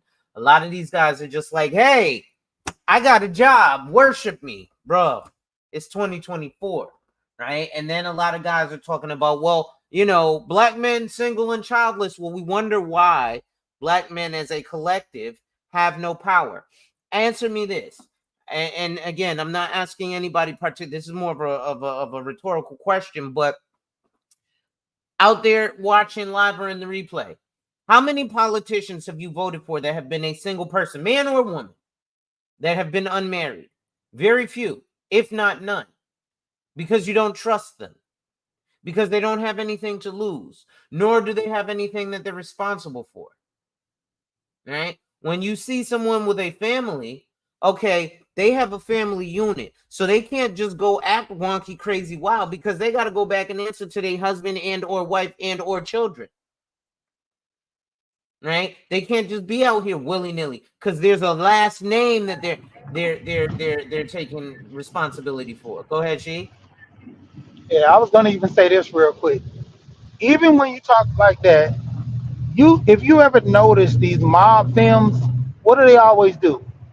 What are your family? What's your well-known associates? They don't tend to deal with nobody that has no family ties Mm-hmm. because there's no accountability for you if you do anything wrong to their organization. Who are they gonna do? Go kill your dog? I mean, that's something, but at the same time, no mother, no father, no brothers, only child, both parents died, don't even have ties to your other family members because you're an orphan. Even if you were raised by a family, we can go do something to them. But truth be told, you distanced yourself or alienated yourself from them. What do they have to gain with a loose cannon like this? You're tied to nobody. You have Hmm. no values or tied to anything. That's that's a danger to people in business. That's a danger to just anybody in general. Because, like I said, no family ties. How can we give any structure to you when you do something wrong? Hey, we're gonna go burn down your house. I'll buy another one. We'll blow up your car. I'll buy another one. I mean, those things hold no monetary value, but I hate to see it go. Family member, that means something. Mm-hmm. That's how the mob can strong tie people. Without that type of structure or family, I mean, can't see it. But go ahead. You know, Sheed, I'm so glad you mentioned that. I didn't even think about that. Yeah, even with the mob, the families, right? There's, the Bonanno family, the Colombiano family, the Genovese family, the what's this guy? I was about to say the Giuliani family, but Giuliani was against the mob. Uh uh uh Teflon Don, I can't even think of his name. Gotti, the Gotti The family, Gotti, you know? Um So, but it's the family, right? Like, even if you look, there was that TV show where Victoria got it, right? There's a guy right now, Michael Francesi, right? He talks about a lot of, he's an ex-mobster, right? And he talks about what the mob used to do. But you don't think they're still doing it?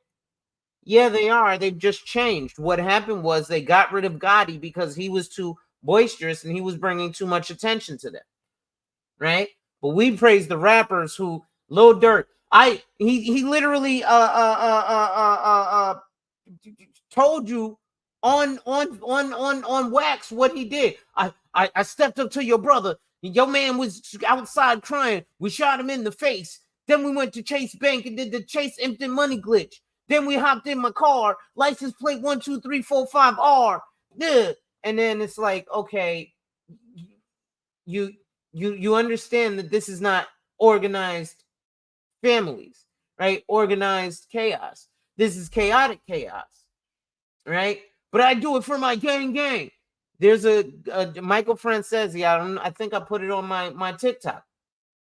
He said, you know, when we have made men, right? And ironically enough, he's in a full suit. We have made, and again, there's more millionaires in America who don't wear suits than there are millionaires in America who do wear suits. But specifically for black men, when we're going into certain arenas, there's a certain look we need to have. And it can't be that we're looking 22 and then we wonder why we're not getting these grants or not even getting exposed to or told about this stuff like this grant money that Rael is talking to us about, right? I have a cousin who went and got his DMB number. He went from 1 million a year in revenue to 28 million a year in revenue. Do you know what he did? He painted the street signs on the streets in North Carolina. But he changed his look. He was from Compton. He was a real live Avalon Compton Crip, right? Used to have the hair. Ironically enough, his nickname was Pookie. That Pookie is, ironically enough, the term Pookie, it comes from the Crips, as does Ray Ray for Raymond Washington, right? But then we don't even understand the history behind some of the terminologies we have. So his nickname was something Pookie. Pookie light skin or something. He used to have the two braids with the barrettes on the end. You see him all the time throwing up the gang signs and all that stuff. Then he moved to North Carolina. He was about 47 when he had his son. He's in his 50s now, right? He might be closer to 60 because his son is almost 10 years old, I think, right? But then he said, yo, I got to cut my hair. I got to step my game up. I'm doing this trucking biz, but, you know, it's not really $1 million ain't quite what I thought it was. Because $1 million in revenue doesn't mean $1 million that's in his pocket and he's able to spend. $28 million in revenue for the business doesn't mean $28 million that's in his pocket and able for him to spend. He might only be pulling an annual income of maybe $400,000 or $500,000 with a business that has a $28 million annual revenue. But when we see these rappers, we see them holding the money phone to their ear and they're not answering. Why do I know they're not answering? Because they get something called COLI, corporate-owned life insurance, which shows that, hey, Leor Cohen, who's the latest rapper that got slain? I don't even know if it's somebody I know, right? But let's just use a couple years. FBG Duck, right? I remember him. He was signed to what, 300 records or something, owned by Leor Cohen. It's ironic that let's use Young Dolph, because I know he was signed to 300 records. And then had his own label, Paper Chasers or Paper Route or whatever. Well, do you know that they get something? I had a contract from CMG, Columbia Music Group, where they require the rapper to take the physical exam for life insurance. Because what happens is we go, okay, yeah, listen, we're going to front you $1 million for your album. Hey, get this $10 million life insurance on this kid. Yeah, we know the premium are $20,000 a month.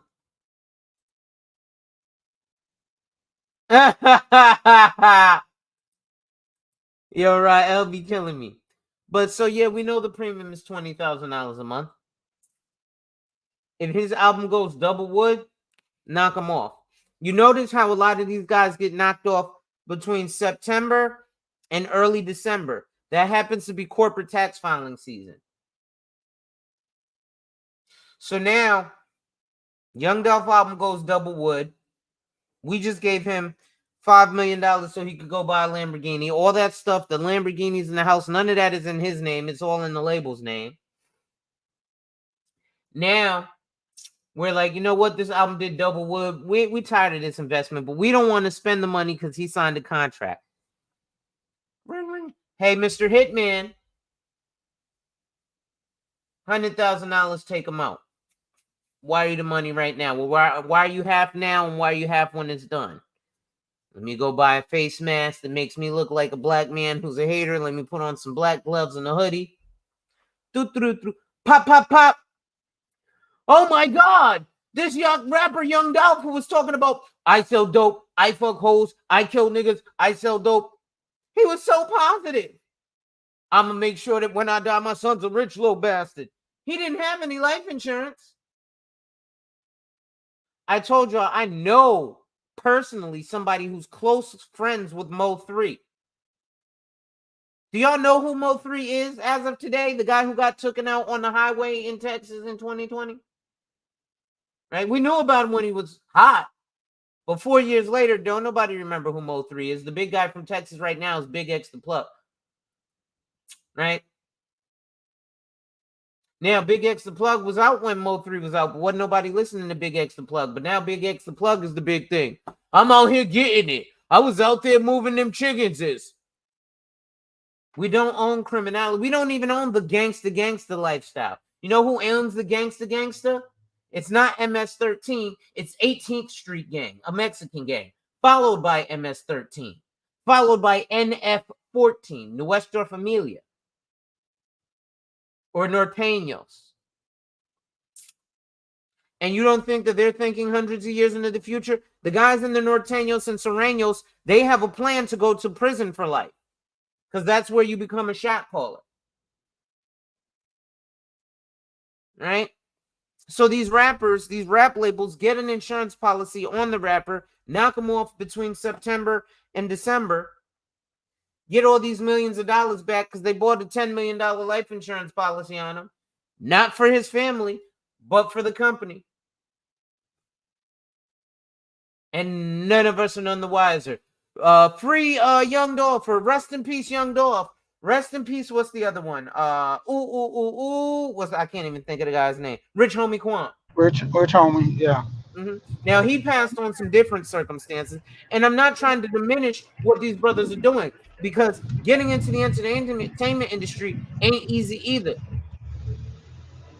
But I have colleagues who are financial advisors to rappers. I have clients who are in the entertainment industry, and they make a couple $1,000,000 a year, and they come to me like, "Yo, Lonzo, I need this kind of attorney," and I'm like, "Bro, you pulling in $2-3 million a year. You're more connected to them than I am." Yeah, I know, but you got to remember, I'm a black entertainer, bro. They lock the door on me. You're a black financier. They might push the door, make it look closed, but number one, they can't lock it because of the simple fact if you know the language that they speak. So they might push the door to where it looks closed, but it's cracked so you can push it open. That's the reality of the situation, right? So Michael Friend he said, listen, I've made men. You have racketeers. Those are the guys who pull in the money. And then you have gangsters. Those are the guys who are the goons, right? They're not really useful for anything. They're just the goons out there gooning. Well, the goons out there gooning, they can't be racketeers.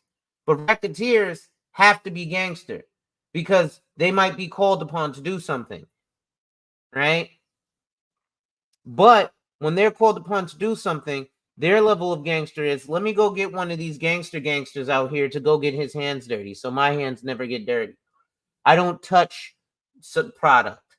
I don't collect money. I send someone to do that. I don't, smash somebody or execute somebody. I send somebody to go do that. So at the end of the day, I'm fully insulated from all the nonsense. Right? And so those are some of those things that happen. But listen, I've been going for about 2 hours. Sheet, I'm gonna let you close out. Anything you got left to say? Oh, before I do that, actually, before I close out, let me do this one thing. Let's do this because I want to show y'all this as well. So we just talked about the 401k and we just talked about the 401h, right?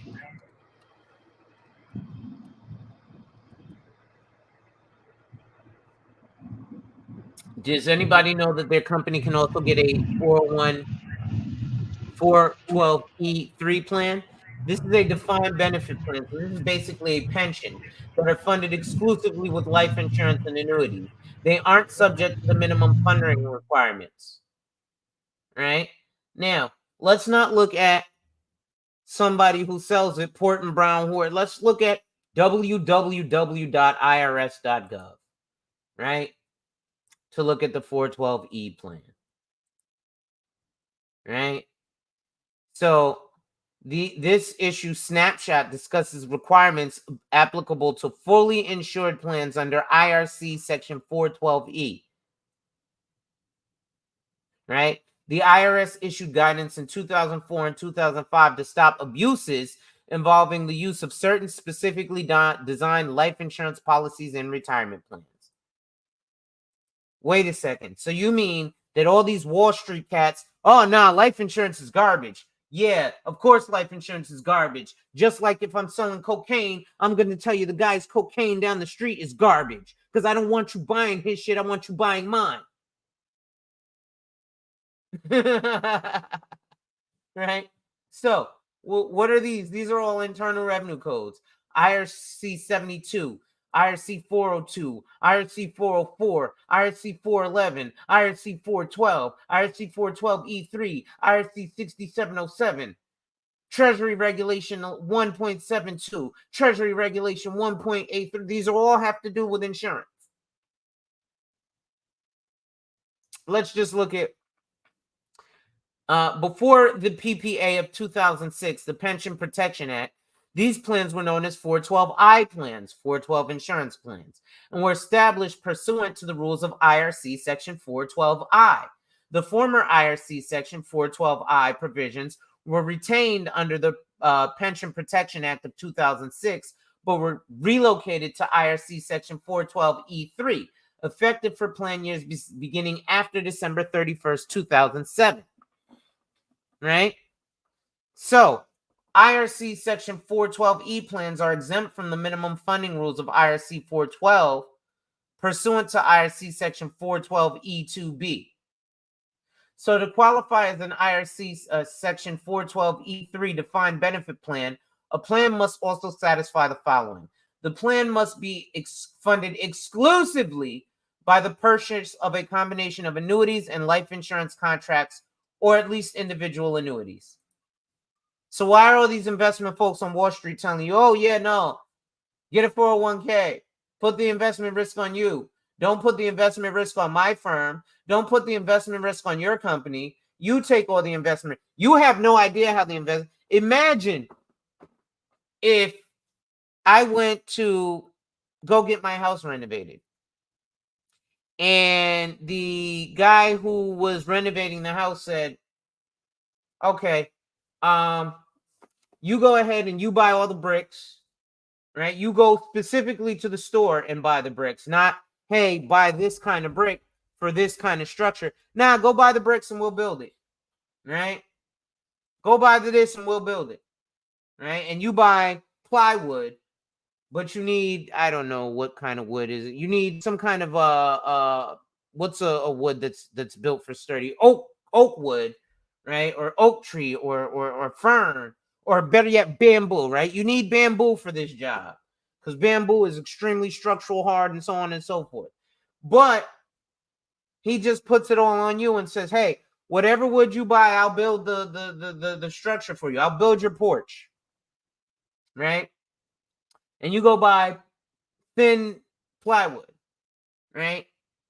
And then you want him to build this big, elaborate porch that can take a certain amount of weight, right? It might be able to hold the weight for you to come up the stairs and come down, but it ain't gonna hold the weight for you to put a swimming pool up there. You know how people have these big decks that have the swimming pool and the grill and the this and the outside furniture? Well, you need a specific type of wood that can take that weight. So what people are telling you, these investment people who work on Wall Street are telling you, nah, insurance is garbage. Is they're telling you, nah, listen, go ahead. You take all the risk. I'll build it for you. And hey, if it falls apart, just sign here so that when it falls apart, you know, I'm not at fault. Pay me first. Thank you. And then they go from there. So let's read really quick the IRC 412. So plan contracts must provide for a level annual premium payment to be paid, extending not later than retirement age for each individual participating in the plan. Benefits provided by the plan are equal to the benefits provided under each contract at normal retirement age under the plan and are guaranteed by an insurance carrier licensed under the laws of the state to do business with the plan. Premiums payable under such contract for the plan year and all prior plan years have been paid before lapse. There is no reinstatement of the policy. No rights under such Now, I'm not going to read all this. Let's just see. Taxation rules relating to life insurance. Participants' cost of life insurance. For life insurance covered provided to a participant under the plan, but not to any portion of coverage maintained by the plan and not provided as a life insurance benefit to the participant, any deductible contribution, including income of the trust which is used to purchase the life insurance protection, is includable in the gross income of the participant for the taxable year. IRC Section 72 M3B. Treasury Regulation Section 1.72-16. So basically, it's taxable to you, the insured, but not to your job. But I'm going to stop here. If anybody wants to know more about this, go to www.irs.gov, go to the search bar, and type in IRC 412E. So I'm going to go ahead and close out here. Sheed, go ahead, brother. I always talk about getting the knowledge. That's my biggest thing. You know, each one teach one. I get this information, I drop it on my channel. Get this information, I tell my kids, tell my family. That's the thing. You got to be able to teach the future.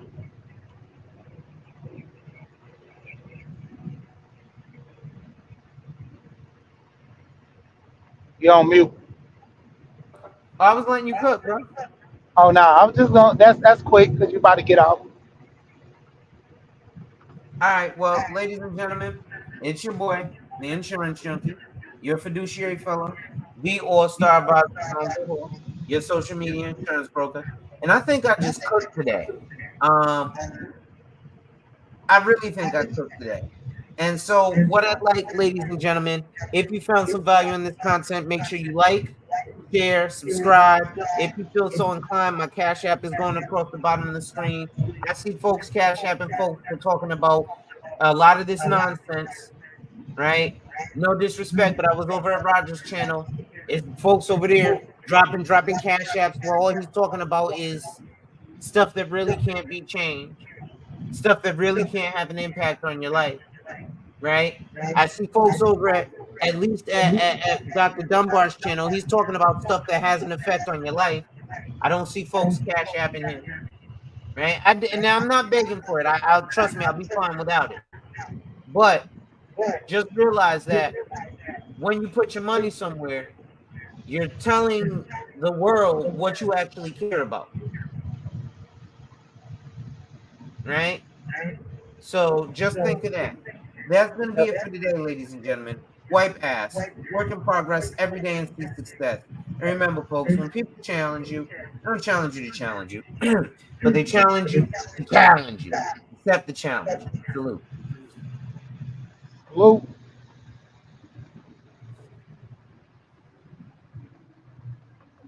Uh-uh.